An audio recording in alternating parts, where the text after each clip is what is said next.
Hey there, my friends, how's it going? Hey, it's Leo Augusto, and today we're kicking off another video from the subscriber stories. This is the special 500,000 subscribers episode. We finally made it. Thanks so much to everyone who subscribed, shared, and all that good stuff. 500,000 subscribers each, that's awesome.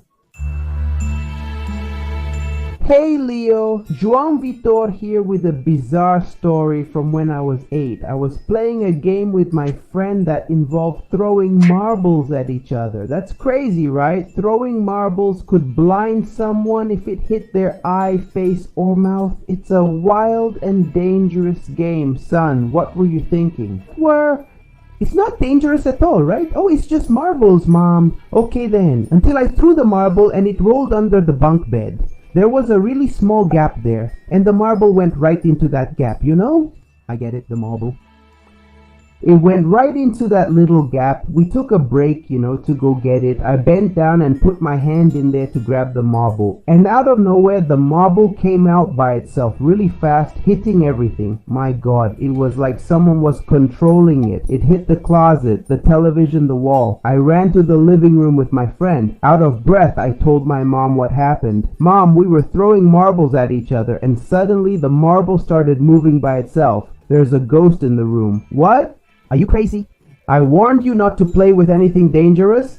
This is what happens when people don't listen, Mom. The ghost comes for you. I never slept in that room again after that. That's the end of my story, Leo. Wow, man.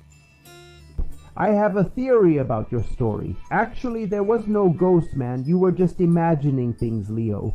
The ball actually went through a crack in the wall, then ended up on the other side of the room. There was probably someone there who saw the ball and threw it back to you. Get it? There was no ghost controlling anything. It was just your imagination. The second story is from Bilke-chan. So Leo, today I'm here to tell you a story that happened to me and my two friends. The three of us were walking around the club we belong to, right? Until one day our friend came up to us and said, "Girls, don't go to the staff room." We were confused. We didn't know why he said that. Before we could ask, he had already left. We didn't pay attention to what he said, and curious, we went to the staff room to see what was going on. When we got there, the lights nearby turned off. A single light illuminated the path to the bathroom. We walked closer and saw the shadow of a woman who seemed to be naked. The only thing you could see in that darkness were her eyes. I don't remember what happened, but the woman pointed at me. Me, of all people, I was only there because I didn't want to be alone in that other huge place. When I realized it, I was running from the woman with my two friends. We were running like never before, and the woman was catching up to us. I pushed my friends toward the light and stayed behind to distract her while they called for help. That was very brave of you, pushing your two friends out and facing the naked woman with bulging, red, jumping eyes. The woman stopped in front of me and pointed at me again. But before she could do anything, my friends arrived with my mom. When I looked ahead, I saw that she had disappeared. Later, when I entered my room, I saw the woman's shadow in my bathroom. And then when I blinked, she disappeared. I didn't sleep last night. Thanks for reading my odd story, Leo.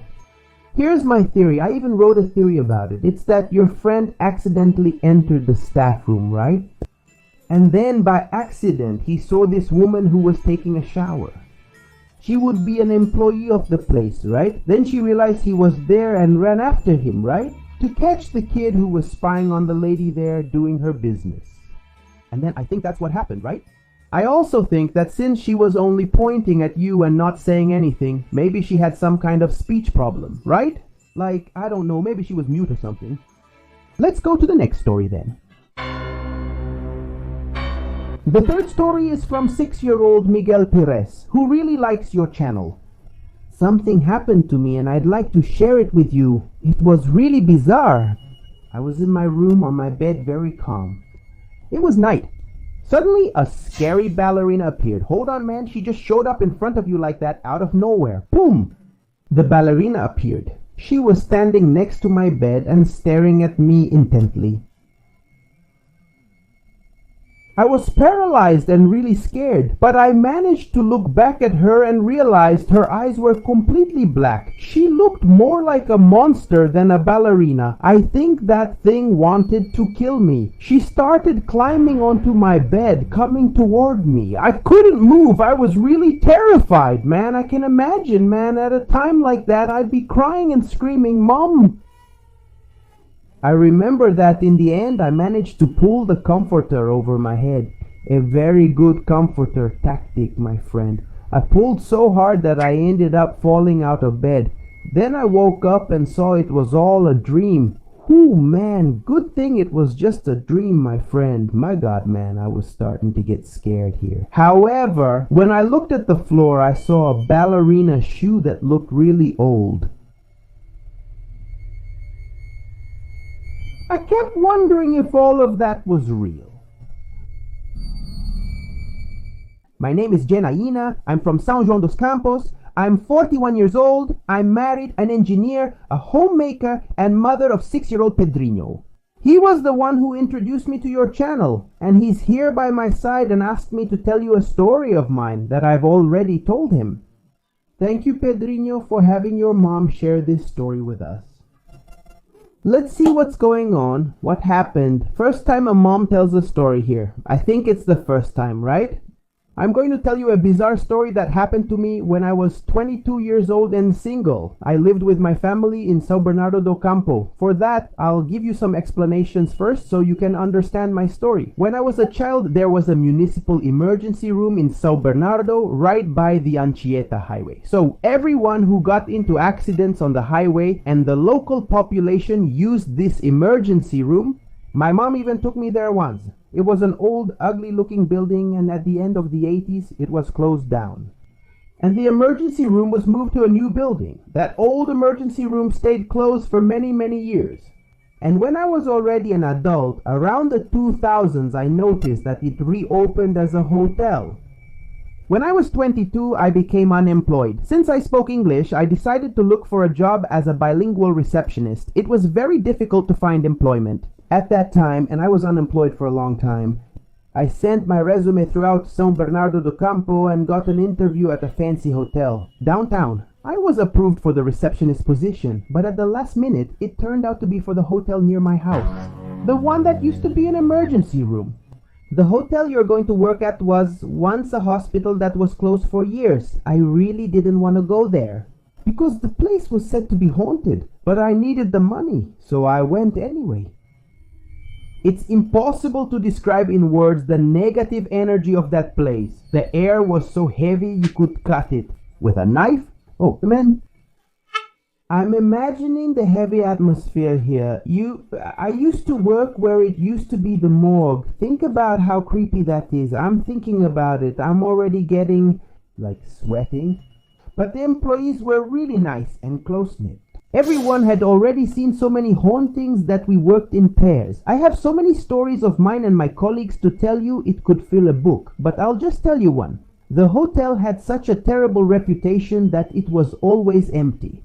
One winter Sunday I arrived 6 o'clock in the morning, and I started my shift. There was only me in the hotel, the maid Bernardina, and the kitchen helper Anna. There were no guests in the hotel, and we were afraid of a robbery. So I locked the reception door with the key, and the three of us sat on the giant sofa in the reception area.